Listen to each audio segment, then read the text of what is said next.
Adam, téèyàn bá da mi sí ẹ lára kí ló máa ṣe? Máa ṣubú ibi omi. Ó máa ṣubú síbi omi. Kí ló máa wá ṣe ńgbà yẹn tó bá ṣubú síbi omi? Dádì máa wà. Dádì máa wá, tí n bá ti wá máa wá gbé àbí? Ta ló máa wá bínú?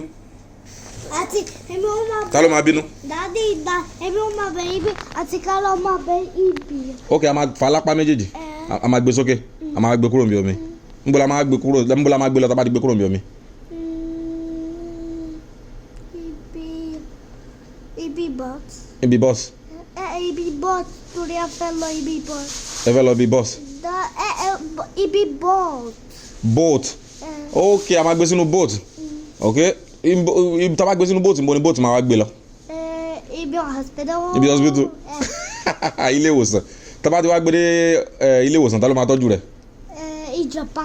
Ìjàpá ló máa tọ́jú rẹ̀. Àti tó bá ti ìjàpá bá tọ́jú lórí tẹ́. Sí ìwà bá tọ́jú rẹ̀ tán kọ́ ẹ̀. Elephant ọmọ bẹ ibi Adam ibi lẹ́lẹ́. Adam, elephant máa gbádùn síbi lẹ́lẹ́. Dókítà wa ń kọ́? Dókítà ò ní tọ́jú rẹ̀ ni. Ṣàbí ṣé elephant ni dókítà ni? Elephant ni dókítà àti ìjàpá. Elephant ni Yorùbá, mo ti sọ fún yín tẹ́lẹ̀ ẹ ti gbàgbé. Erin, kí ni mo pè é? Erin ni elephant ni Yorùbá. Ok. Adam máa wá bínú àbí? Daddy.